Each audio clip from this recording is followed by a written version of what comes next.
네, 반갑습니다. 네, 오늘 서장이죠. 서장. 429쪽입니다. 54루추밀 중훈에 대한 답서할 차례고요. 오늘이 4월 29일이네요. 4월도 이제 거의 다 갔습니다. 그러니까 사실은 매 시간마다 이제 공부 얘기를 하는데 공부가 그렇게 복잡하거나 어려운 게 절대 아니에요. 근데 아무리 법문을 듣고 간절한 마음으로 공부를 해도 안 되는 이유는 기존에 우리가 뭔가 학습해오던 그런 패턴대로 이 마음을 알려고 하기 때문에 이제 안 되는 거거든요. 근데 그렇게는 뭐 아무리 열심히 해도 안 되고 아무리 많은 시간 뭐 100년을 1000년을 해도 이렇게 그런 식으로는 뭔가 우리가 이렇게 뭐 죽비를 이렇게 잡듯이 어떤 대상을 이렇게 파악하는 방법으로 이렇게 그 마음을 알 수 있는 게 아니에요. 그래서 마음을 안다라고 얘기를 안 하고 뭐 깨닫는다, 뭐 체험이다 이렇게 표현하는 이유는 이런 식으로 기존에 물론 이제 그것도 방편의 말이지만 기존에 아는 방식으로 알려는 게 아니라는 거를 이제 인지하게 받아들이게 하기 위해서 마음은 이제 이렇게 마음을 내서 생각으로 알거나 어떤 상태로 잡을 수 있는 게 아니고 그냥 깨달아야 된다 아니면 체험해야 된다 이렇게 얘기를 하는 거죠. 근데 이제 그게 안 되는 이유를 한번 좀 이렇게 낱낱이 한번 이렇게 살펴를 보면 뭐 몇 가지가 있어요. 첫째는 뭐냐면 이제 아까 서두에도 얘기했다시피 뭔가를 지식을 이해하듯이 공부하는 거 그것 때문에 안 돼요. 왜냐하면 이 마음은 지식을 알듯이 하는 거는 분명히 그 구조가 이원성이거든요.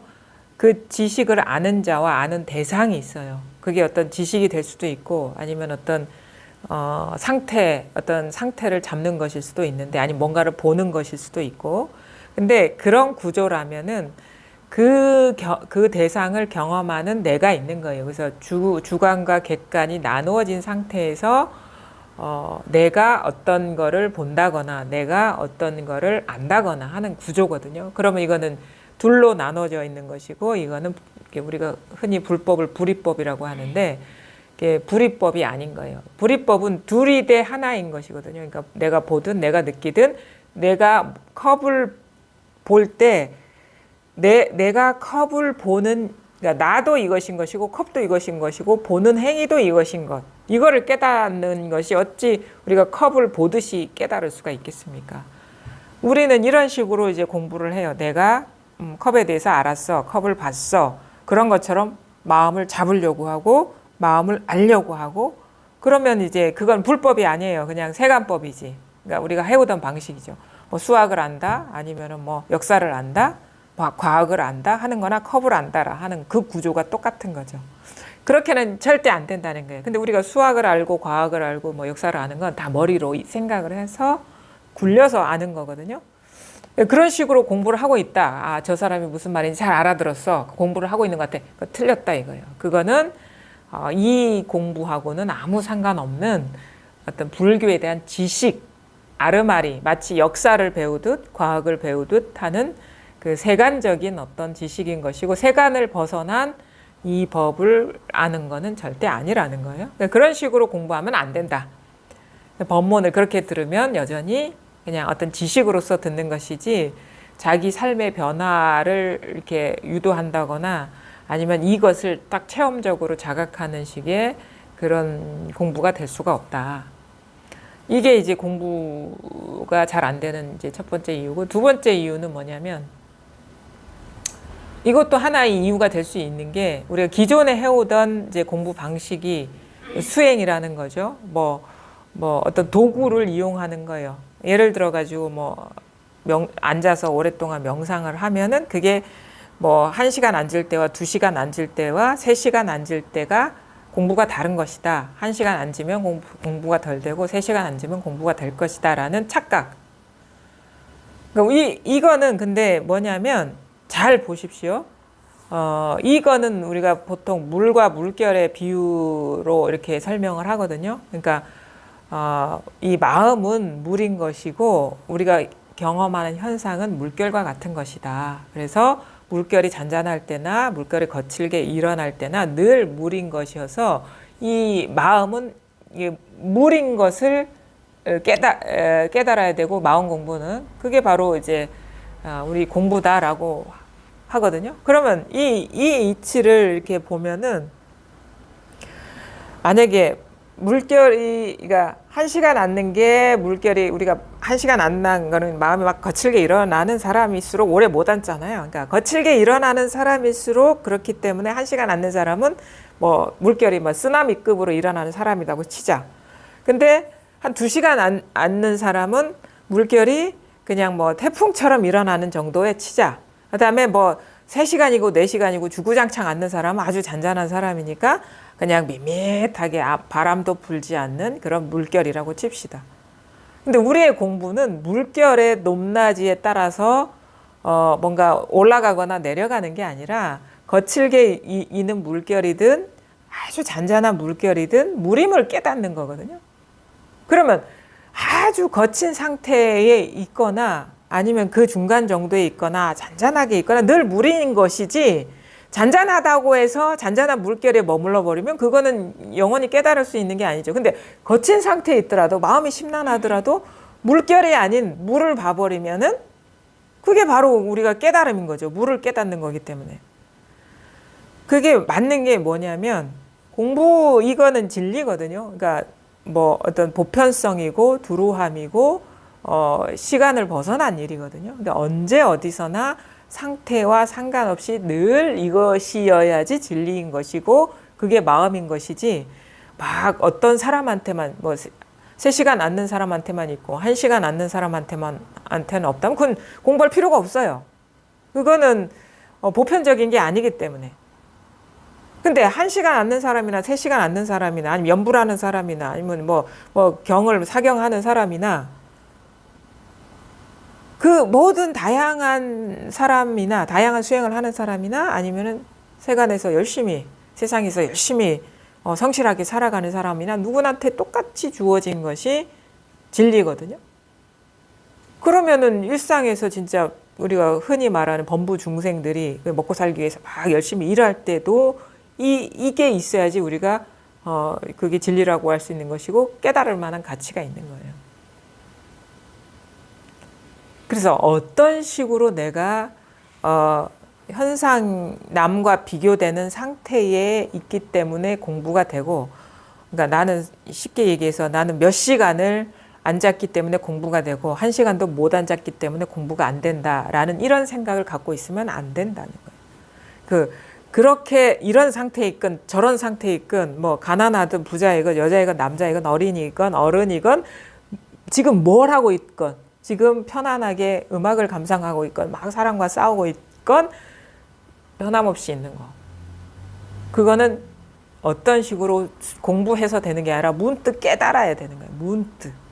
문득 깨달아야 되거든요. 근데 마치 그동안에 내가 이만큼 해왔고 몇 시간 앉아왔기 때문에 남들보다 뭐 스타트 라인이 다를 거야 라고 착각하면 그 사람 공부 안 된다 이거예요. 다 똑같아. 이 물을 깨닫지 못하면 그냥 열심히 세간에서 살아가는 사람이나 몇 시간 앉아 있는 사람이랑 똑같은 거예요. 왜냐면 물결에 앉아 있는 건 똑같거든. 물결을 보는 건.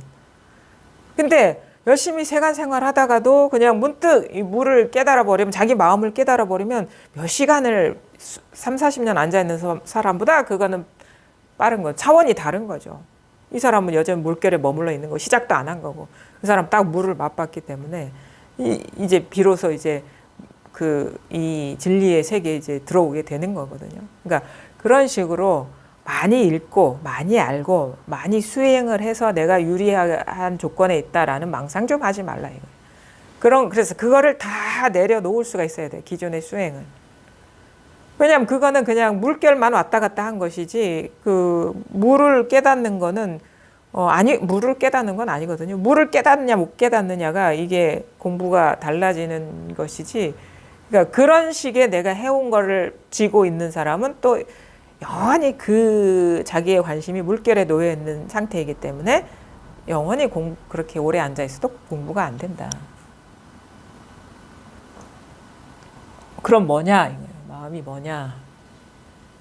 바로 지금 이 순간에 이렇게 제가 이렇게 이렇게 얘기하고 있거든요. 그러니까 뭐 여러분이 보시기에는 저의 지금 이런 경험을 어떻게 경험하고 계냐면 어떤 그 생각, 제가 말하는 말의 의미가 있잖아요. 말의 의미. 예를 들어 가지고 이 소리라는 것도 의미 있는 소리가 있고 의미 없는 소리가 있어요. 제가 이렇게 말로써 표현하는 건 의미가 있는 거죠. 뭐 이제 잘 들어보십시오 하는 것도 의미가 있는 거고, 이겁니다 하는 이 문장도 사실은 의미가 있는 거죠. 소리. 그러니까 의미 있는 소리가 있고 의미가 없는 소리가 있어요. 아니면 이제 의미 없는 소리는 뭐냐? 뭐 토끼뿔, 아니면 뭐 구멍 없는 피리, 이런 거는 의미가 없죠. 의미가 없잖아요. 그런 거는 말이 안 되는 거니까. 그러니까 그런 식의 두 가지가 있어요. 그 다음에 이것도 의미 있는 소리일 수도 있고 어떤 사람한테는 의미 없는 소리일 수도 있어요. 이겁니다 할 때 이 사람이 뭔가 법을 가리키고 있어. 그럼 이게 의미 있는 소리. 그 다음에 그냥 전혀 여기서 어떤 의미도 읽을 수 없다면 그냥 단지 뭔가 부딪히는 소리일 뿐이거든요. 예를 들어 가지고 자동차 소리도 마찬가지예요. 소리의 강도나 세기를 보면 의미가 있어. 승질난 뭔가 길을 피해줘야 될 것 같은 소리가 있고, 부지불식간에 잘못 눌러서 나는 소리일 것 같은 그런 똑같은 소리인데도 의미가 있고 의미가 없는데, 이거는 의미가 있거나 의미가 없거나 똑같은 일인 거예요. 그리고 소리가 나거나 소리가 나지 않거나 똑같은 일이에요. 잘 보세요. 이게 의미가 있건 의미가 없건 물결이거든요. 의미 있는 물결, 의미 없는 물결, 아니면은 소리의 물결, 형태의 물결, 그다음에 생각의 물결, 감정의 물결이거든요. 근데 소리가 의미 있는 소리가 되든 의미 없는 소리가 되든, 아니면은 뭐 아름다운 꽃이 되든 추한 어떤 물건이 되든, 물결은 뭐 아름답고 추할 수 있지만 이거는 똑같아요. 그러니까 소리나 형태나 그다음에 뿐만 아니라 지금 여러분이 경험하는 건 생각의 경험들을 하고 계시죠. 그런 생각이 막 일어나는 물결, 그다음에 생각이 멈춰진 물결. 생각이 멈춰진 것도 물결입니다. 그게 생각이 멈춰졌다는 걸 안다면. 사실은 그것도 생각이 멈춰진 것도 아니에요.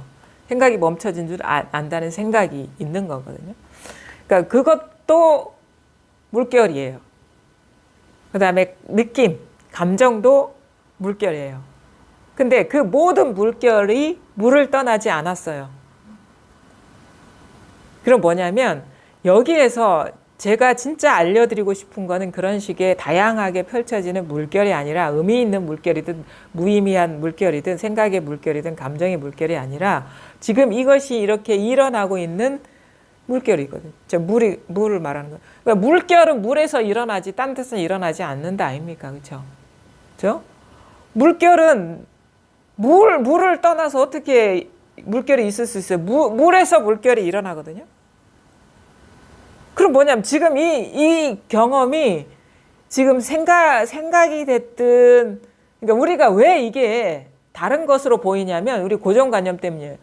사물은 눈에서 경험한다는 고정관념, 소리는 귀에서 경험한다는 고정관념, 생각은 뇌에서 경험한다는 고정관념 때문에 이게 다 다른 것처럼 보이는데, 사실은 그거는 생각이고, 우리가 학습된 생각이고, 그 생각을 놓아버리고 그냥 이 순간에 그냥 오롯이 그냥 그 생각에 사로잡히지 않고 경험을 하면은 그냥 일어나고 있어요. 장소는 몰라.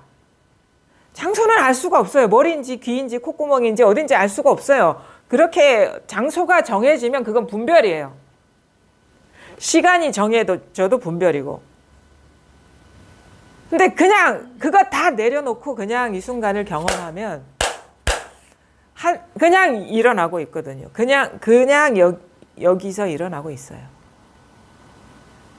그래서 이 물결의 순식간에 따라가기 때문에 우리가 이 마음을 자각하지 못하는 것이지, 우리가 이 기회가 없어서, 자각할 수 있는 기회가 없어서 마음을 자각하지 못하는 게 아니다. 그러니까 기회는 널려 있다. 하루 24시간 다 널려 있어요. 근데 그게 매 순간 그 경험에서 우리가 물결에 빠지기 때문에 소리의 물결, 생각의 물결, 감정의 물결, 그다음에 어떤 그 형태의 물결, 빛깔의 물결. 근데 순식간에 이것도 노력이거든요, 사실은. 물론 이제 워낙에 익숙하기 때문에 너무도 빠지는 것에 익숙할 뿐이지 우리가 분별도요. 어린 아이가 말을 배울 때 보면 엄청나게 반복을 합니다. 그걸 보면 알아요. 처음부터 그렇게 우리가 이렇게 당연한 게 아닌 거예요. 이거는 분별이라는 게. 어떤 사람한테는 분별하는 게 너무 어려운 일이 되는 사람이 있어요. 그렇죠? 학습 우리가 글자 배우고 이렇게 애들한테 말 배울 때 뭐 엄마라는 거를 가르칠 때 엄마를 수도 없이 반복하잖아요. 맨날 엄마야, 엄마야, 엄마라고 불러. 엄마가 뭘 할게? 계속 반복해야지. 아, 이 사람이 엄마구나라는 분별이 생기면서 이제 그게 이제 대상화가 되죠. 그래서 이제 그런 것이 이제 맨날 엄마가 이제 입에 붙고 일상에서 계속 그런 식의 오염에 노출되니까 오염이라고 할게요. 공부하는 입장에서는. 세간에서는 너무도 빨리 배워야 되는 거지만 이 공부 입장에서는 그것도 오염이거든요. 왜냐하면 이제 그 불교적인 표현이에요. 그러니까 청정심을 깨닫는 것이다. 청정심을 회복하는 것이다. 근데 우리가 대상화에 빠지고 분별에 빠지고 하는 것이 오염된 것이다. 이렇게 표현을 하거든요. 그래서 그런 뭐 때를 벗겨야 된다. 아니면 그런 데서 그런 구속에서 벗어나야 돼. 이런 표현을 하는데 그러니까 그걸 어린아이를 보면 알아요. 왜냐하면 이게 처음에는 힘든 일이었는데 맨날 그 일만 해보세요. 진짜. 눈 감고도 우리가 어떤 일을 할 때 왜 그 한석봉의 어머니를 눈 감고도 떡을 썰었는데 얼마나 그 수련을 했겠습니까? 우리 지금 눈 뜨고도 잘 못 썰거든요. 그러니까 눈 감고도 썰 정도로 반복적으로 노출되고 하니까 이제는 안 썰면 이상한 거야, 그렇게. 그렇게 되는 거예요. 근데 그런 식으로 우리가 오랜 세월을 반복하기 때문에 이 분별에 떨어지는 것이 노력인 줄을 모르는 거예요. 근데 자연스러운 일처럼 느껴지는 건데 이건 자연스러운 일이 아니다. 이렇게 쉬운 대상을 알아보는 건 쉽지만 우리가 뭐 이제 과학이나 뭐 양자역학이나 뭐 이런 걸 알아보려면 엄청 노력이 필요하거든요. 그거를 비교해 보면 압니다. 근데 우리가 일상에서는 너무 자연스럽게 익숙한 것들이기 때문에 빨리빨리 분별돼서 이게 자연스러운 것처럼 여겨지지만 사실은 이 분별이 노력인 거라는 거를 모른다는 거죠. 순식간에 대상화에 떨어지고 있다. 근데 그 사람이 됐든 사물이 됐든 소리가 됐든 의미가 됐든 감정이 됐든 그렇게 대상화되는 그 모든 것이 바로 지금 여기서 일어나는 소리, 감정, 생각, 뭐 이름 붙임 이것이 순식간에 작동되기 때문에 우리가 뭐가 따로 있는 것처럼 느껴지는 거예요. 그러니까 모든 거의 원천은 바로 지금 여기거든요. 그게 우리가 사물이라고 하는 것도 누누이 얘기하지만 여기서 지금 형태의 경험, 그다음에 이름 짓는 경험, 이거에 대한 정보가 끌어올려져서 컵이 되는 거지 순식간에 일어난 분별이라는 거를 여러분은 모르고 있다라는 거예요. 이게 훅 일어납니다. 이게 객관적으로 존재하는 게 아니에요. 이 컵은 어제의 컵이 아니에요. 화요일 날 제가 분명히 이 컵으로 차를 마셨는데 그게 아니에요. 지금 이 컵이에요. 지금 이렇게 출현한 컵이지 그때 컵이 이 시공간 안에 지금까지 있었던 게 아니에요. 그렇게 있었다라고 얘기하는 사람이 있다 치면 그 사람이 지금 그런 식으로 분별하고 있는 거예요. 분명히 화요일 날 와서 선생님이 컵에다가 차를 마시는 걸 봤습니다. 그 컵이 지금 여기 있습니다. 지금 끌어올려지는 정보인 거예요. 그 경험을 끌어올리고 있는 거예요. 그래서 지금 이 컵은 지금 이때의 컵일 뿐이다. 근데 이때의 컵이라고 할 수도 없다. 왜냐하면 이거를 이 순간을 쪼개보면 이 컵은 전혀 순식간에 찰나찰나 다른 물건이라는 거를 우리가 부인할 수가 없어요. 현미경 들이대 보십시오. 계속 뭔가 떨어져 나가고 있습니다. 우리가 미처 그거를 감지할 수 있는 그 시력이 없어서 그런 거죠. 머물러 있는 건 아무것도 없습니다. 근데 그게 객관적으로 존재하는 물건이 머물러 있는 게 아니라 지금 마음의 표상이라는 거예요, 이게. 이렇게 일어난 이름 붙여집니다. 근데 여기에서 우리가 어떻게 돼? 순식간에 습관적으로 이런 형태나 생각이나 감정, 느낌에 사로잡혀 버리기 때문에. 그래서 그것이 딱 멈춰지면 이게 아하, 이게 스스로가 자각이 돼요. 그리고 그게 문제인지를 자기는 미처 인지하지 못하기 때문에 자꾸 습관에 떨어지는 거예요. 간단합니다. 이거는 과거, 이게 시간에 대한 어떤 그 설명에서도 충분히 우리가 이게 이해가 되거든요. 과거가 생각이라는 건 다 압니다. 그렇죠? 미래가 생각이라는 것도 다 알아요. 조금만 이해가 돼요. 근데 그러니까 현재 이게 지금 깨달아야 되는데, 현재 여전히 법문을 듣고 있고 어떤 사물을 경험하고 있을 때 과거의 생각이 길어 올려지듯이 지금 찰나적으로 정보가 길어 올려지는, 그리고 그 정보에 사로잡히고 있는 줄을 모르는 거예요. 근데 이게 만약에 내 눈에 컵이 따로 있는 것처럼 보이고 꽃이 따로 있는 것처럼 보면 순식간에 이게 분별에 떨어지고 있는 거예요. 너무 순식간이라서 우리는 미처 그걸 알아차리지 못하는 거예요. 그게 아니라는 거예요. 이건데 손이 아니라는 겁니다. 이건데 손이 아니라, 손은 알아보기 이전이라, 이게. 꽃을 알아보기 이전이고 컵을 알아보기 이전이라는 거예요. 거기에서 알아본다 이거예요. 거기에서 비추고 있다라는 거예요. 제 손이 아니에요. 여러분의 손입니다. 꽃이 여기에 있는 꽃이 아니고 여러분의 마음의 꽃인 거예요. 여러분의 꽃인 거예요. 저의 이야기가 제 얘기가 아니에요. 자기 얘기입니다. 저의 형상이 아니에요. 여러분의 형상이에요. 놀랍죠? 놀라운 일이고 진짜 뒤집어질 일입니다. 우리가 살아온 그런 어떤 그 세상이 밖에 있는 세상이 아니라 자기가 분별해서 만들어낸 세상이라는 거예요.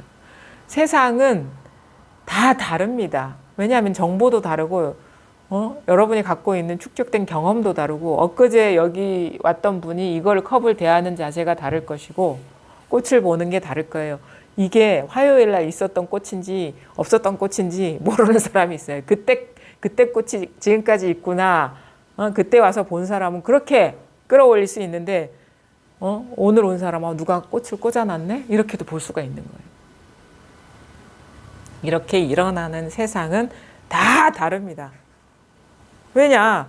시력이 다르고 청력이 다르고 이거에 대해서 갖고 있는 정보가 다르고, 그 다음에 이름이 아는 이름도 있고 모르는 이름도 있을 거예요. 지금 눈앞에 있는 경험. 그 다음에 제가 하는 말을 어떤 불교적인 용어가 들어가거나 그러면은 어떤 사람 못 알아듣고 넘어가는 사람이 있고, 그런데 지식과 정보가 막 축적된 사람은 참 어렵지 않게 이해하고 넘어가는 사람이 있고, 그 다음에 그거에 대한 판단이 또 달라요. 저 사람은 아무것도 모르면서 아는 척하네? 이렇게 얘기하는 사람이 있고, 어떤 사람은 그냥 이런 것들이 진짜 있는 그대로를 얘기하는구나 라고 공감하는 사람이 있고, 다 다르거든요.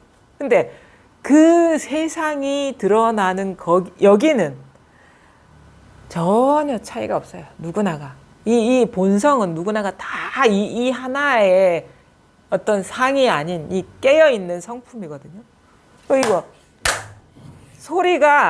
이 소리가 어떤 소리냐는 다르지만 다 드러나고 있잖아, 이게. 이 소리가 죽빛 소리인지 무슨 나무 토막 소리인지 모르겠지만 이렇게 딱 저절로 이렇게 드러나고 있는 여기가 있거든요. 이거라는 거예요, 이거. 여기를 벗어난 거는 아무것도 없어요. 이 세상에 아무것도 없습니다. 근데 나는 있는 것 같아요. 그거는 몰라서 그런 거예요. 깨닫지 못해서 그런 것이지 따로 있어서 따로 있는 게 아니라는 거예요.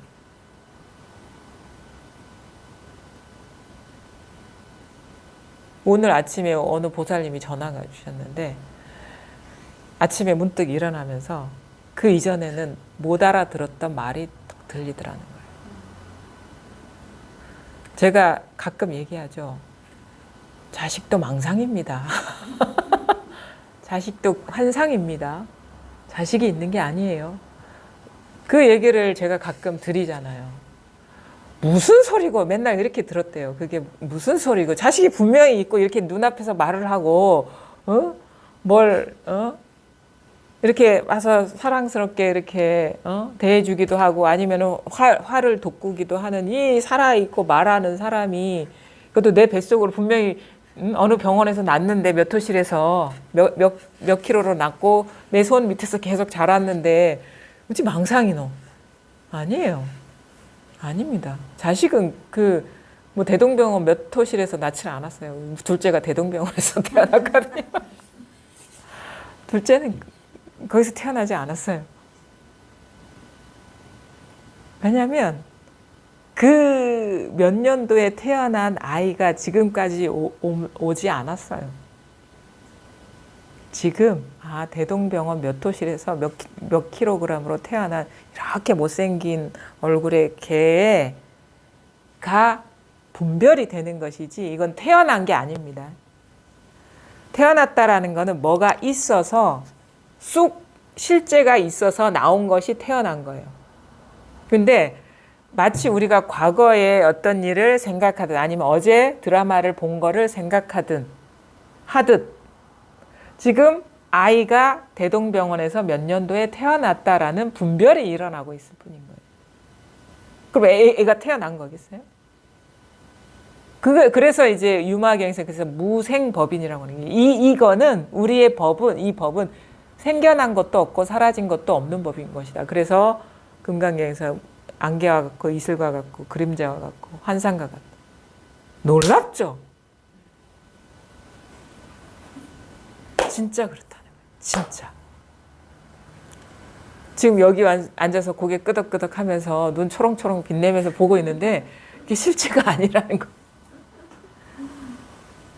아이도 그런데 나라고 뭐 예외겠어요?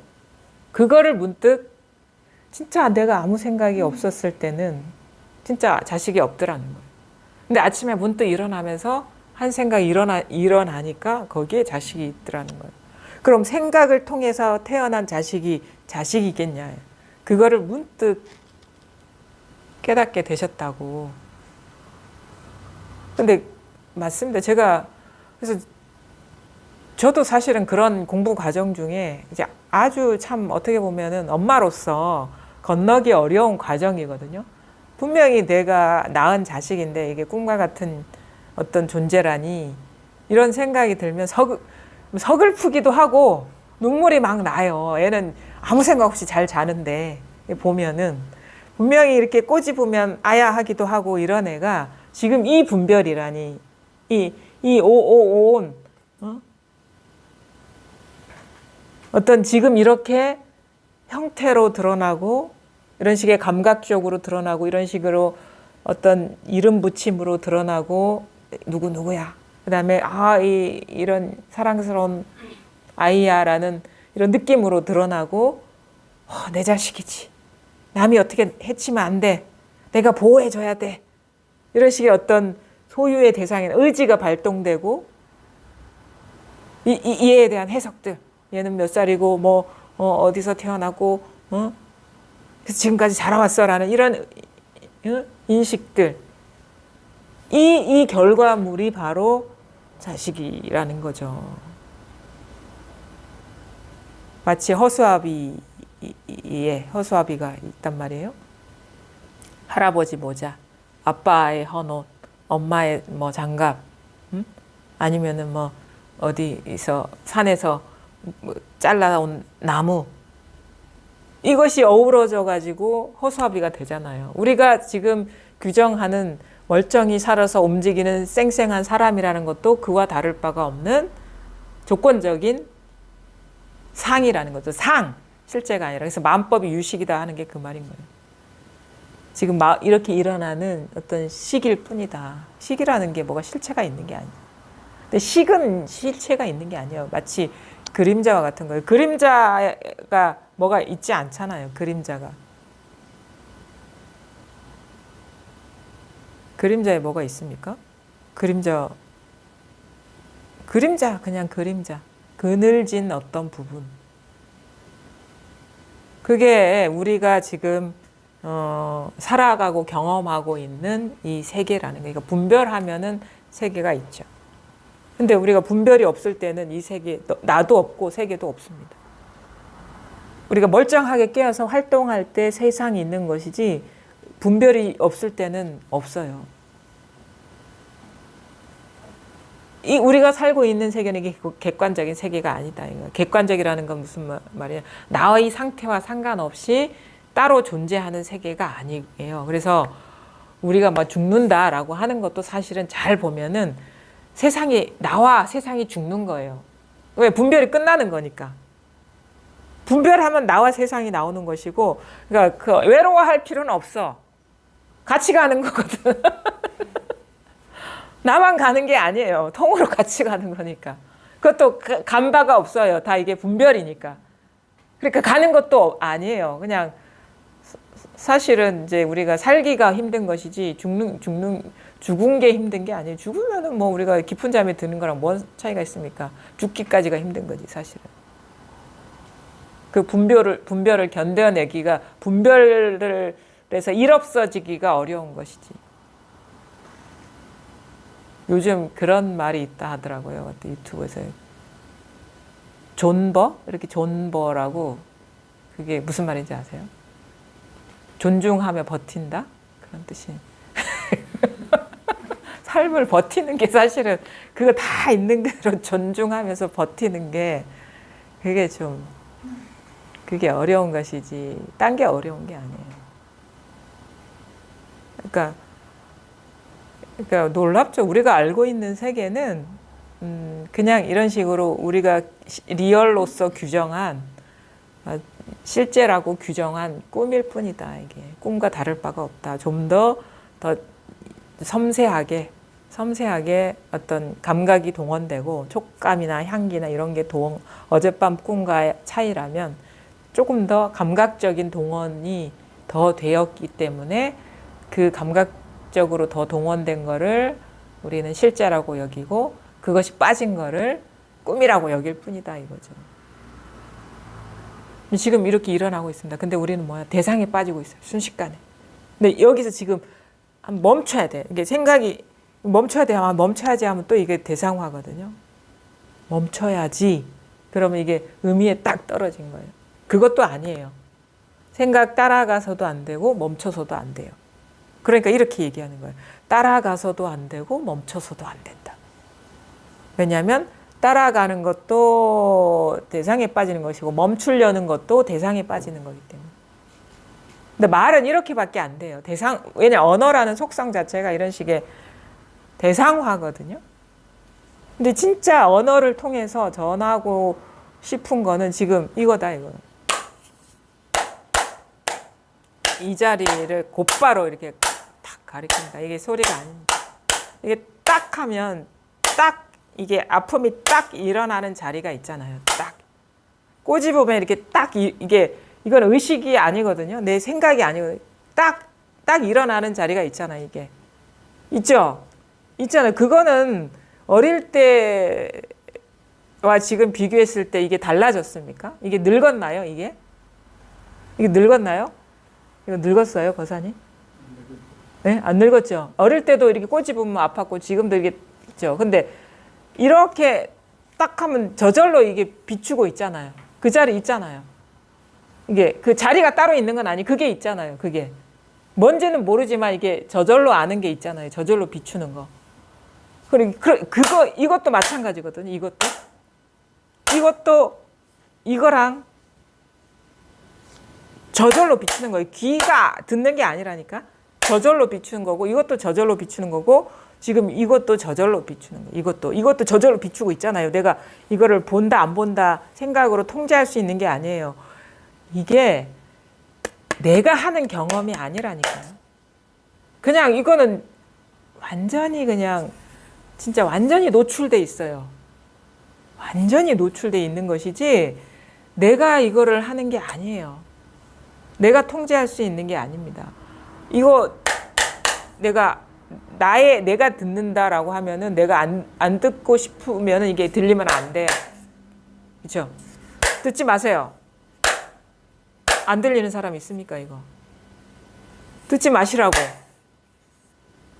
내가 하는 일이 아니에요. 저절로 일어나는 것이지. 그 다음에 이거 저절로 드러나는 거거든요. 이거 보지 마세요 해도 저절로 보입니다. 생각도 마찬가지예요. 생각도 저절로 일어나는 것이지, 그러니까 내가 하는 생각이 아니에요.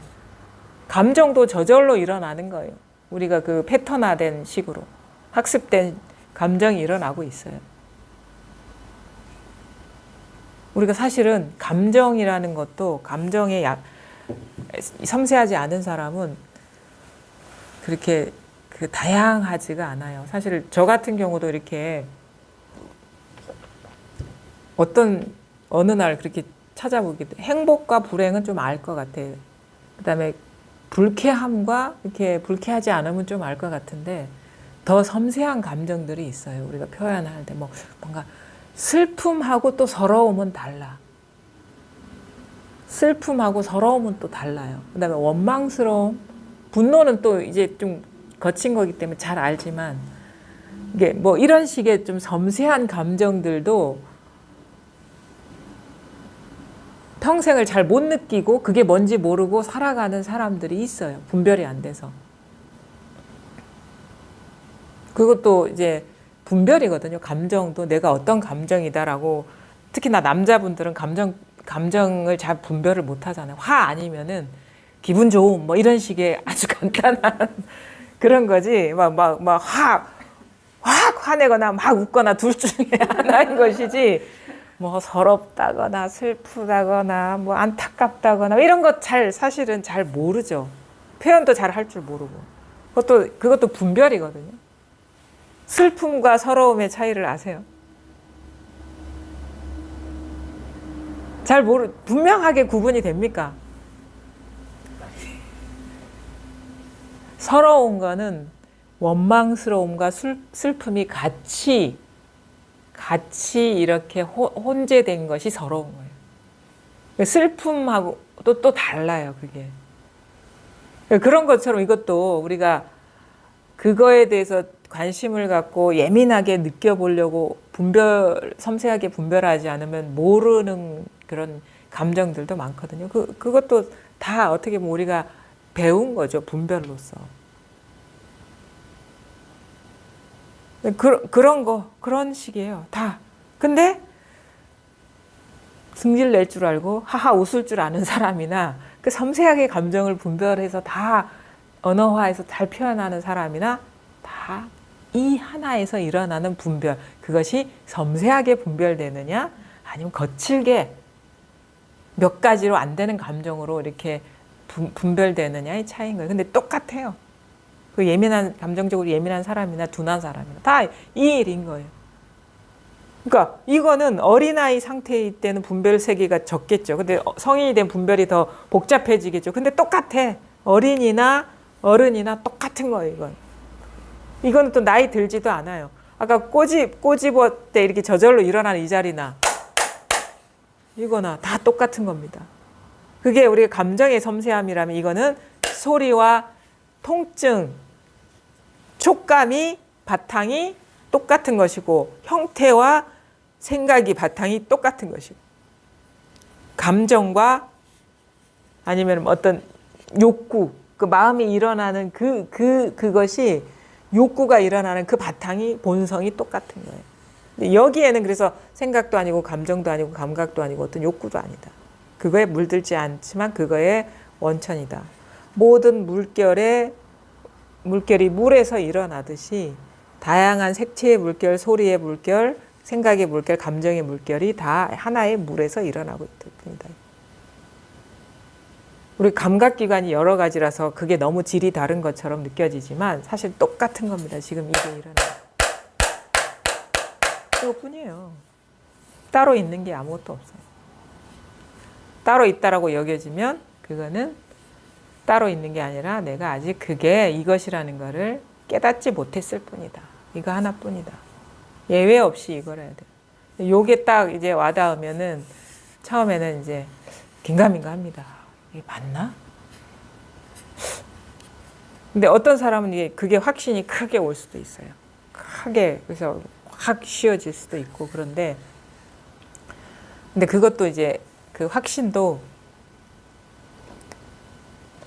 그러니까 이게 미약하게 와닿을 수도 있고 이게 감이 오는데 미약하게 와닿을 수도 있고 어떤 사람은 이제 확신으로 확 와닿을 수 있는데 중요한 건 뭐냐면 그게 어느 시점이 되면은 그게 확신으로 강하게 와서 어느 일정 기간 일이 없는 사람이나 아니면은 미약해서 막 감질나게 온 사람이라도 결국은 남는 건 이거거든요. 그냥 막 온갖 분별은 다 일어나요. 예전처럼. 마치 옛날로 돌아간 것 같은 느낌이 들어요. 근데 옛날로 돌아가지 않은 지점이 뭐냐면 이 자리가 드러났다는 것만 달라요.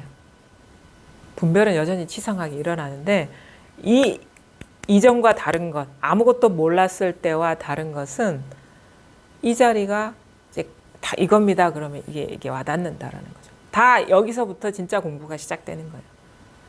막 한동안 아무 일이 없을 때는 그냥 여기서 그냥 놀았던 거고 잠들었던 거고 그건 어떤 고요한 상태를 집착했던 거거든요. 근데 미약하게 와닿든 아니면은 뭐 확실하게 와닿든 이 자리만 후퇴하지 않고 어느 시점 되면 다 후퇴하는 듯한 느낌이 들어요. 왜냐하면 분별이 멈춰지는 체험을 한 것이지 분별이 뿌리 뽑힌 체험을 한 건 아니거든요. 그래서 분별이 이제 점점 어느 쪽으로 가야 되냐면 뿌리가 뽑혀져야 돼요. 분별의 뿌리가 뽑혀져야 돼요. 분별이 공하다는 것이 밝혀져야 되거든요. 근데 이거는 왔는데 이거는 의심할 수가 없는데 여전히 막 경계에서 번거로움을 느끼고 쉬지 못한다라는 거는 여전히 내가 남아있기 때문인 거예요. 왜냐하면 나를 기준으로 해서 이게 이제 뭐 조용하다 아니면 시끄럽다 하는 거거든요. 나한테 조용하면 조용한 것이고 나한테 시끄러우면 시끄러운 거예요. 그럼 나한테 이로운 거는 행복한 것이고 나한테 이롭지 않은 거는 행복하지 않은 거예요. 그러니까 뭔가 일이 없고 행복하다 싶으면 공부가 되는 줄 알고 일이 있고 시끄럽다 싶으면 공부가 안 되는 줄 아는데 이거 다 경계에 매여 있는 거예요. 왔다 갔다 하는 것도 사실은 경계에서 이 자리로 왔다 갔다 하는 게 아니에요. 왜냐하면 경계와 이거는 분리되어 있지 않기 때문에 경계가 곧 이건데 그걸 놓아버리니까 일이 없다라는 거는 마치 그런 거예요. 이런 상태죠. 우리가 막 마음이 시끄러워서 갑자기 딱 그걸 이게 딱 시끄럽게 하는 생각을 놓아버리고 하나에 딱 집중하면 일이 없어지는 상태처럼 여러 가지 거의 시끄러운 상태를 놓아버리고 어떤 다른 집중의 대상에 머물러 있는 상태예요. 그게 고요한 거지. 만약에 왔다 갔다 할 때 막 시끄럽다가 그걸 놓아버리니까 고요하다라 하면은 시끄러운 경계를 놓아버리고 뭔가 고요한 상태를 집착하는 것이지 그게 마음이 아니라는 거예요. 고요한 것도 경계입니다. 이때 진짜 우리가 깨달아야 될 거는 뭐냐면 고요한 경계에서 깨닫지 못해요. 시끄러운 경계에서 깨닫지. 시끄러운 경계는 우리가 피하려고 하고 문제라고 여기는데 고요한 경계는 순식간에 사로잡혀버려요. 순식간에 빠져드는 거예요. 시끄러운 거는 뭔가 불편하니까 우리가 거기서 정신 차리려고 하거든요. 근데 행복하고 고요한 거는 그 경계에 빠지는 줄 모르게 그게 중독되고 있는 줄 모르는 거예요. 오염이죠. 그것도 경계에 집착하는 거예요. 이 상태가 왔다 갔다 하는 상태지 본래 왔다 갔다 하는 게 아니라 여전히 이쪽 경계에서 이쪽 경계로 왔다 갔다 하는 것이다. 법과 경계로 왔다 갔다 하는 게 아니에요. 공부 나중에 그 고비 넘어가 보면 압니다. 고요한 경계를 집착해서 시끄러운 경계가 오면 이걸 놓아버리고 고요한 경계 쪽으로 가려고 했구나라는 걸 알게 되는 거예요. 경계를 놓아버리고 일 없는 자리에 있는 게 아니에요.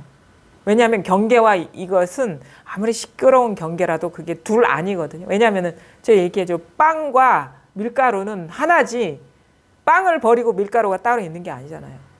근데 우리는 그 빵이 시끄러우니까 버리고 다른 쪽으로 가는 것이 뭔가 공부를 챙긴다고 생각을 하고 있었는데 나중에 알고 보니까 그 시끄러운 게 이거였어요. 그걸 깨닫지 못했을 뿐이죠. 그래서 나중에 그걸 깨닫고 나면 내가 고요한 경계를 집착하고 있었구나라는 걸 알게 됩니다. 고요한 경계에서 깨어나기가 오히려 더 어렵습니다. 시끄러운 거는 스스로가 불편하기 때문에 정신 차리려고 하는 거예요. 그래서 어느 순간 어떻게 돼? 깨달아야 돼. 아, 이 시끄러운 이 경계가 이 일이구나라는 거를 깨달으면 그제서야 고요한 경계도 이 일이구나라는 걸 깨닫게 되는 거예요. 그럼 어떻게 돼요? 아니, 시끄러워도 법이고 그렇지 않아도 법이고 그런데 어떻게 이 법을 버리고 어디 딴 데로 갈 데가 없다라는 걸 알게 되거든요. 그러면서 이제 조작이 멈춰지는 거예요. 시끄러우면 거기서 조작이 멈춰지게 되는 거예요. 왜냐하면 이전에 왔다 갔다 했거든. 그 조작이 멈춰지는 것이 지금 보니까 그게 바로 아상을 길들이는 과정이었다. 그러니까 아상이 이 힘이 빠지기 시작하는 여정에 드는 것이었다. 그게 바로 이제 시부도에서 말하는 모구였구나라는 걸 알게 돼요. 드구에서는 왔다 갔다 하는 거예요. 경계를. 아마 그 시부도 송에도 그런 게 나와 있어요. 어느 때는 고원에 오른 듯 하다가 어느 때는 바닥으로 이렇게 떨어진 듯 하더라. 그게 이제 드구의 과정이고 그건 여전히 조작 상태에 있는 것이고 진짜 이게 조작이 이 역경계도 이거구나라는 거를 깨닫고 나서야 조작이 쉬워지거든요. 그러면 그렇게 괴로워도 그냥 있게 되지 그걸 피하지 않게 되거든요. 그때부터 모구가 시작되는 거구나. 그게 길들임이라는 거예요. 뭘 길들여? 조작하는 마음을 조복시키는 거예요. 예.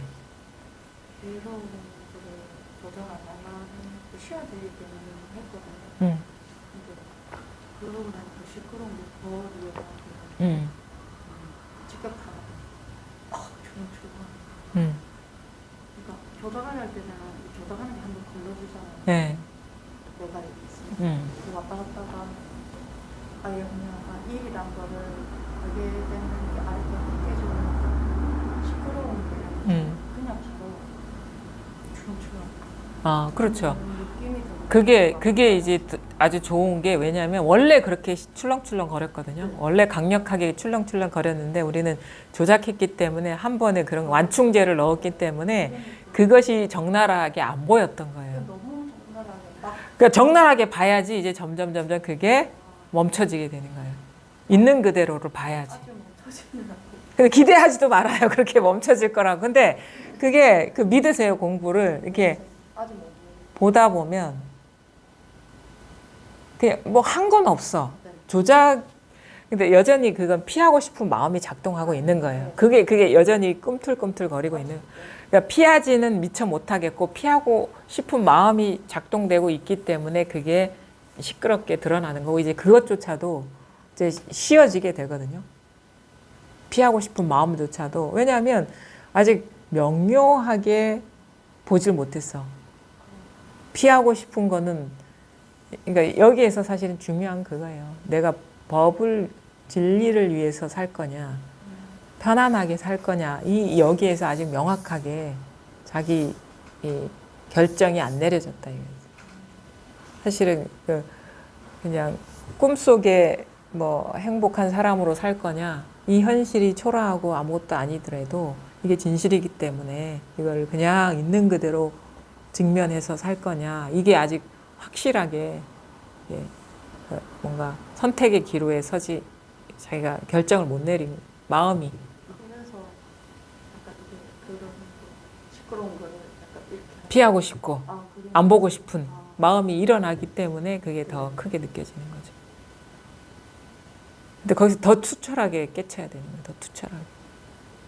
그것밖에 그러니까 피하면 피할수록 더 우리가 진실이 어두워지는 거거든요. 그러면은 더 결론적으로는 해탈할 수가 없는 거죠. 깨달음이 필수예요. 이 해탈은. 조달하면 아예 힘이 빠지는 경우인데 출렁출렁거리는 거에서 그럼 그 문제가 안 되거든. 그 출렁거림이 이거라는데 아무리 출렁거려도 그게 문제가 되겠습니까? 법이 왕성하게 보여주는 거죠. 그렇죠. 예, 예. 처음에는 그게 쉽지가 않아요. 그게 이제 점점 쉬워져요. 수월해져요. 지금이 가장 힘들 때. 점점 그게 그 경계의 힘이 빠지거든요. 거기에 뭔가 의미를 부여하지 않게 되고 그런 어떤 현상에 대해서 이렇게 마음을 두고 막 조작하지 않게 되면 점점 힘이 빠져요. 그러니까 내가 의미 부여한 만큼 그게 힘을 발휘하거든요, 현상이. 그 의미를 주지 않게 되면, 무심하게 되면 일어나거나 말거나 이게 똑같은 일인데 그거를 이제 분명하게 자극해서 그 의미를 두지 않게 되면 점점 죽어요. 그게 왜냐하면 내가 부여한 출렁거림이에요. 내가 그만큼 의미 부여했기 때문에 그만큼 세계에 일어나는 것이지 그게 밖에서 오는 힘이 아니에요. 내 마음의 힘이에요. 그러니까 내가 그만큼 그거에 의미를 두고 있다라고 해석하면 되는 거예요. 그 있잖아, 우리가 어떤 사람이 나한테 영향력을 미친다라는 건 그 사람의 몫이 아니고 내 몫이거든요. 내 의미를 그만큼 두기 때문에 영향을 발휘하는 거예요. 뭐 이 세상의 위인들이 뭐 세종대왕이 우리나라 사람들한테 우리 선대 왕이고 막 하잖아요. 근데 어떤 사람은 세종대왕이 영향이 있는 사람이 될 수 있고, 예를 들어가지고 뭐 김구, 근세 사람들, 어떤 사람들한테는 그 사람이 테러리스트가 될 수 있고, 어떤 사람들한테는 진짜 우리나라를 위해서 헌신한 사람이 될 수가 있는 거거든요. 근데 의미를 부여하면 나의 삶에 영향을 줄 것이고, 의미를 부여하지 않으면 그 사람이 어떻게 삶을 살았든 어떤 행동을 하든 나한테는 영향을 안 주는 거. 마치 그와 같은 거예요. 그러니까 내가 부여한 경계의 의미이다 이거예요. 그만큼 내한테는 되게 집착된 어떤 경계다. 네. 근데 그거는 다 망상입니다. 허상입니다. 실체가 아니에요.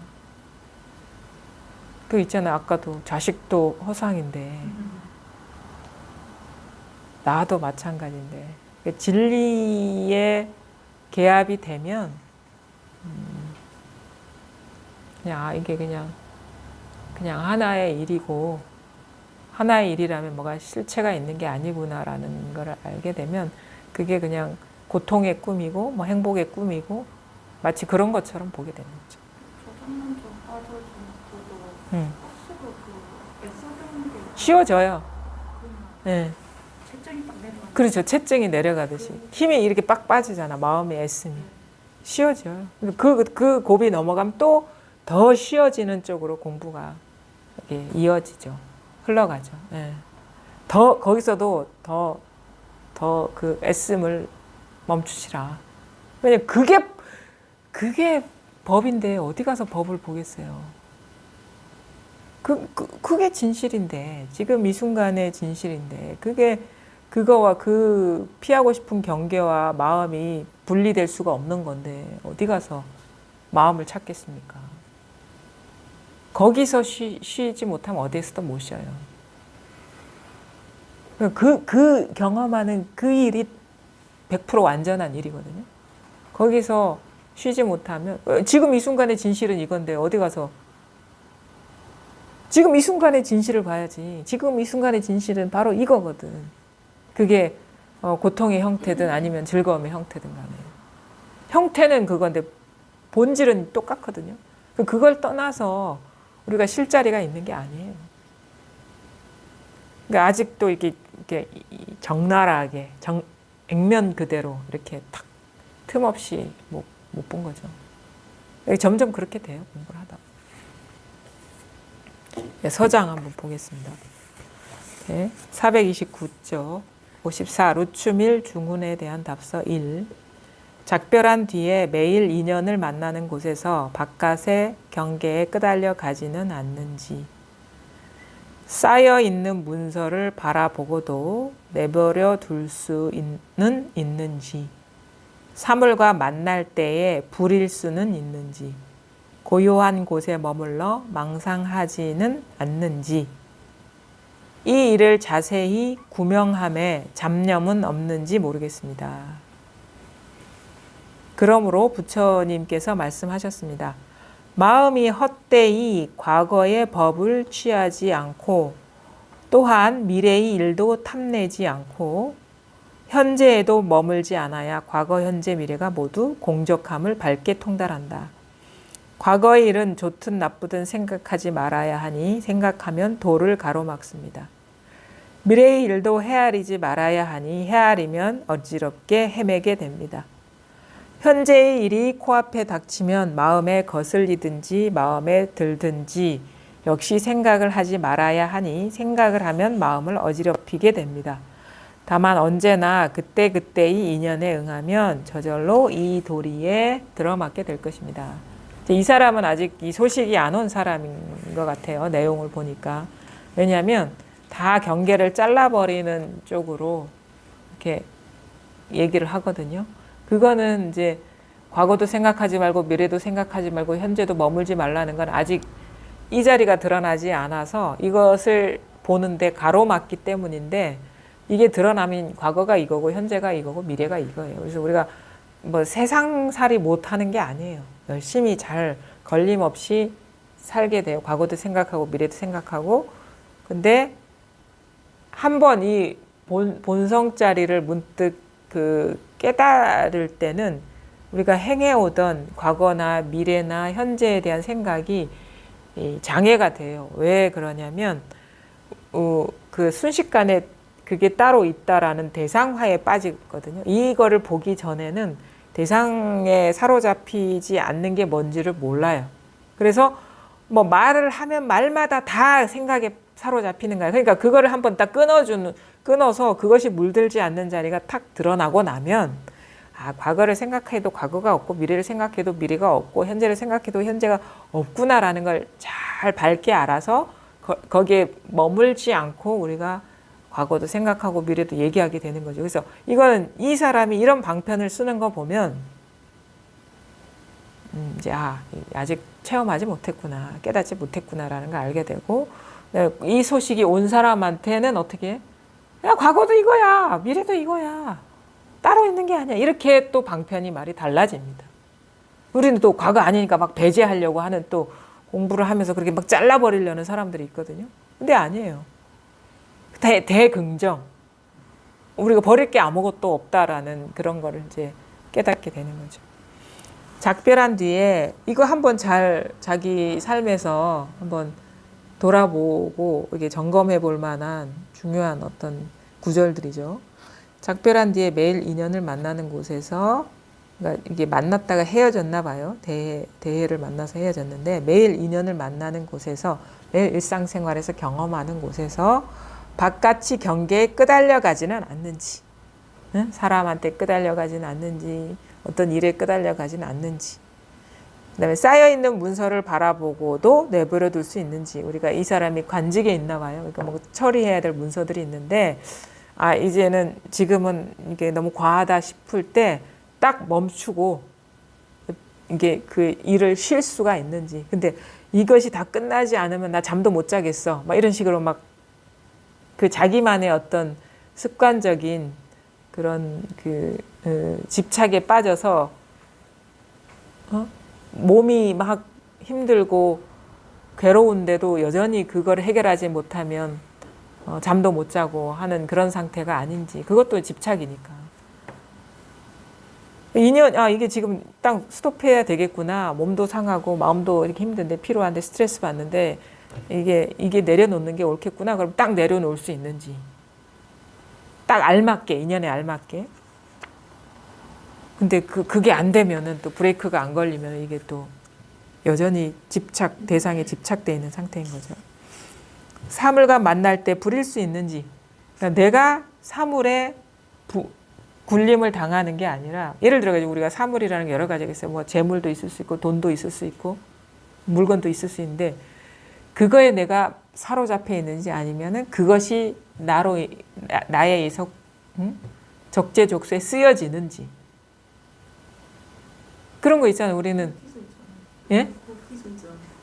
내가 이게 내가 이렇게 있는데 그 어디가 지금 낯선 발걸음인지 네. 멈춰져 있는 온전한 그대로는 만약에 그게 귀한 게 막 사라져 버렸어요. 부서졌거나. 그러면 마음이 어떨까? 이미 부서지고 없는데 그것 때문에 고통받고 괴로워하면 그 굴림을 받는 거 아닌가요? 그러니까 그 부분은 알겠는데 예. 그 있고 없고 그 차이는 알겠는데 예. 그 경계선에 우리가 눈을 탁 뜨는 현실이니까 예, 예. 그 살아내야 되잖아요. 아, 그거 근데 공부하게 되면 잘 보입니다. 아, 보이기는 보이는데 네, 아니에요. 더 잘 보여요. 더 그거를 적재적소에 쓰고, 그러니까 내가 거기에 묶이지 않게 돼요. 묶이지 않고 그러니까 예를 들어 가지고 이렇게 저 같은 경우도 막 이런 거 있잖아요. 우리가 막 예를 들어 가지고 우리가 필요 없는 것도 막 사거든. 뭔가 한때는 뭐 이게 그런 것에서 자기 만족을 느낀다거나 막 뭐 쇼핑하는데 즐거움을 느낀다거나 막 이런데 막 그러다 보면은 뭐 이제 연달아서 뭐 경제적인 것도 문제가 되고 막 그러잖아요. 근데 공부하다 보면요. 사실은 공부하다 보면 그런 것이 재미가 없어져요. 그러니까 딱 우리가 배고플 때 밥 먹을 정도의 어떤 그러니까 즐거워서 그런 거에 대한 즐거움보다 이거에 대한 즐거움이 유일하죠. 공부에 대한 즐거움이. 그러니까 지출도 잘 안 하게 되고 관심이 없어, 그거에. 근데 우리가 그래도 어디 나가려면 옷은 입어야 되잖아요. 그러니까 그것 때문에 좀 그걸 쓰게 되지 그것에서 뭔가 만족을 얻으려고 하지를 않게 된다 이거죠. 그러니까 사실은 그런 것들이 이제 다 좀 그런 경계에서 재미를 얻으려는 것들이 그게 사람이 됐든 뭐가 됐든 사물이 됐든 그게 재미가 없어져. 그게 이게 재밌어요. 이게 재밌어요. 그러니까 그런 어떤 경계에 매이지 않게 되는 거죠. 그래서 내가 필요할 때 배고픈 만큼 사 먹게 되고 필요한 만큼 옷 사 입게 되고 뭐 이런 식. 관계도 마찬가지. 우리가 외로워가지고 외톨이가 될까봐 막 마음도 없는 사람한테 막 이렇게 하고 잘 보이려고 하고 막 구속되잖아요. 근데 있어도 그만 없어도 그만이 되는 거예요. 그냥. 그리고 매이지 않게 되는 거죠. 인연 따라 이제 인연이 다 했구나 그러면 정리되는 것이 너무도 아무렇지도 않고 또 그렇다고 새로운 사람이 만날 인연이면 또 만나는 것이 또 그냥 인연이 그러하니까 그러니까 이런 거 있잖아. 오는 사람 막지 않고 가는 사람 잡지 않는다. 그 대상에 모든 것이 해당이 된다. 그게 이제 우리가 그게 매이지 않는 거죠. 사물과 만날 때 부릴 수 있는지, 그러니까 사람이든 사물이든 마찬가지입니다. 그러니까 인연이 오면은 그거에 대해서 저항하지 않고 인연이 가면 그런 거에서 집착하지 않는 그런 상태. 그냥 고요한 곳에 머물러 망상하지는 않는지 이게 공부야라고 착각하는 건 아니냐. 이 일을 자세히 구명함에 잡념은 없는지 모르겠습니다. 그러니까 이 일을 이게 구명한다는 건 궁구해서 밝게 깨닫는 거거든요. 이게 여러 가지 이런 잡념, 내가 뭐 발심이 부족해서 안 되는 거야. 내가 뭐가 부족해서 이런 식의 잡념들, 핑계들, 이유들 이런 것들이 막 들끓지 않는지 모르겠습니다. 그러므로 부처님께서 말씀하셨습니다. 마음이 헛되이 과거의 법을 취하지 않고 또한 미래의 일도 탐내지 않고 현재에도 머물지 않아야 과거, 현재, 미래가 모두 공적함을 밝게 통달한다. 이게 다 과거, 현재, 미래의 일이거든요. 과거, 현재, 미래의 일. 과거는 탐내지 않고 과거는 취하지 않고 미래는 탐내지 않고 현재는 머물지 않으면 이게 다 걸림이 없게 되죠. 과거의 일은 좋든 나쁘든 생각하지 말아야 하니 생각하면 도를 가로막습니다. 그러니까 자꾸 생각에 빠져버리면 경계에 빠져버리는 거니까 이 본바탕을 자각할 기회가 사라져버린다. 미래의 일도 헤아리지 말아야 하니 내가 이렇게 하다가 뭐 한 3년 안엔 되겠지? 이런 식의 생각을 하고 그거에 빠져버리면 오히려 지금 깨닫는 것을 방해할 수 있다. 헤아리면 어지럽게 헤매게 됩니다. 현재의 일이 코앞에 닥치면 가슴에 거슬리든지 마음에 들든지 역시 생각을 하지 말아야 하니 생각을 하면 마음이 어지럽게 됩니다. 그러니까 뭐 지금 현재도 어떤 대상이 아니니까 대상에 머물러 버리면 또 이거를 볼 기회가 사라지는 거거든요.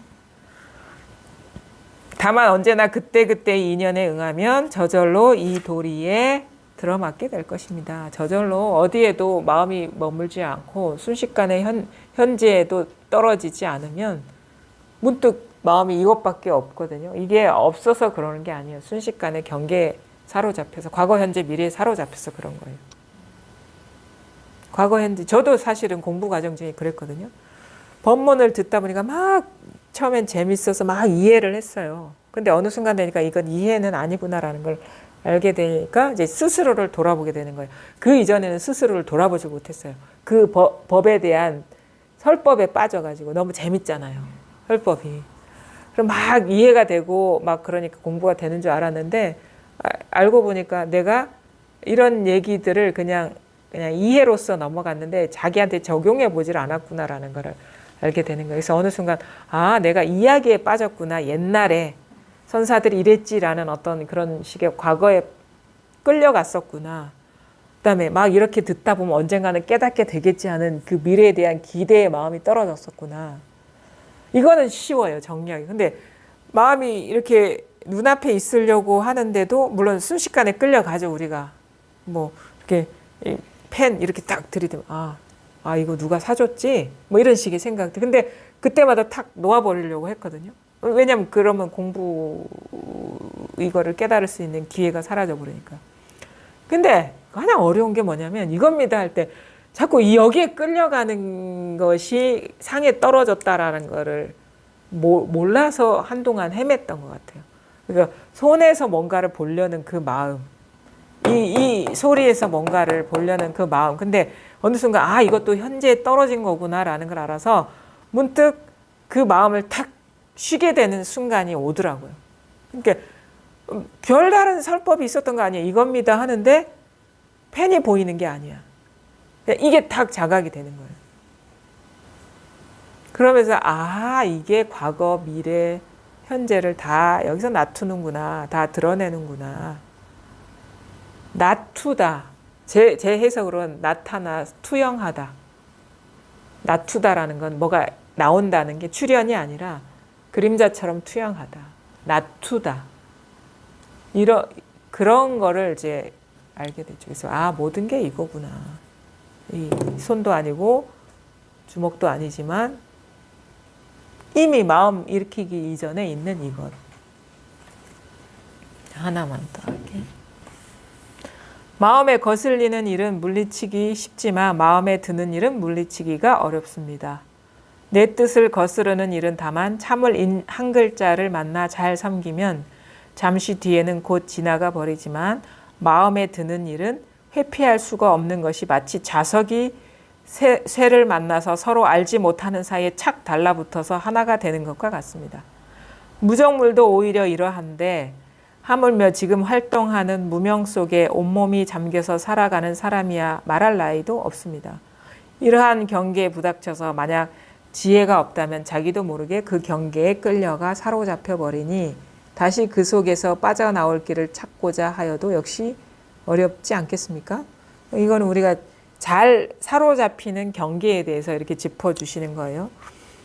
마음에 거슬리는 일, 괴로운 일, 시끄러운 일은 물리치기가 쉽다.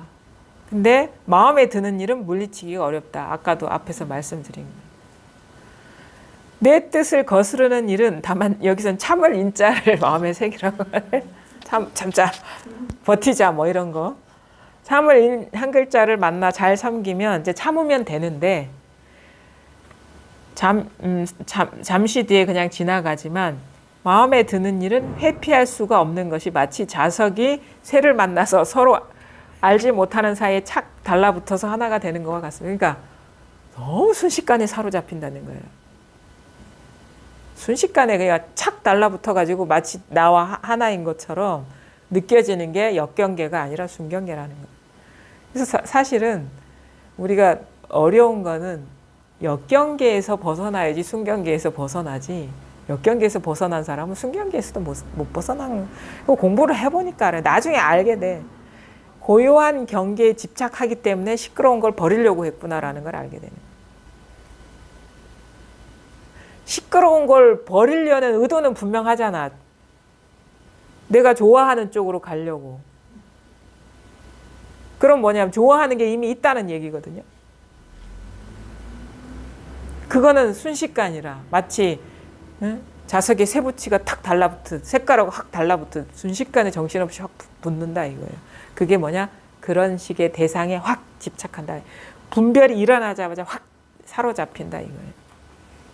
그러니까 이게 쇠하고 자석은 틈이 있잖아요. 우리가 대상화가 된다는 거는 자석이 이 마음이 쇠 경계에 탁 달라붙는 이게 있는 거거든요. 이 작용이. 그래서 이게 탁 달라붙어야지 이게 좋은 일에 빠지는 것이고 나쁜 일에 빠지는 거예요. 나쁜 일은 잘 안 빠지려고 해야지. 근데 좋은 일은 확 달라붙어. 그러니까 자석과 쇠는 별개입니다. 어떤 면에서 이게 별개잖아요. 비유적으로 설명하면 원래 이것도 하나이긴 한데 순식간에 찰나적으로 일어나는 분별. 그러니까 그건 거예요. 거울과 거울에 비친 상의 관계죠. 거울이 그 마음이 상에 훅 빠져버리는 거예요. 매료돼 버리는 거죠. 근데 분명히 또 거울은 다르고 거울에 비친 상이 다릅니다. 하나이지만 또 달라요. 순식간에 확 매해져 버린다. 혹해버린다. 그래서 혹이라고 해요. 혹. 미혹할 혹. 우리가 매혹되다 할 때 그 혹자거든요. 확 사로잡히다.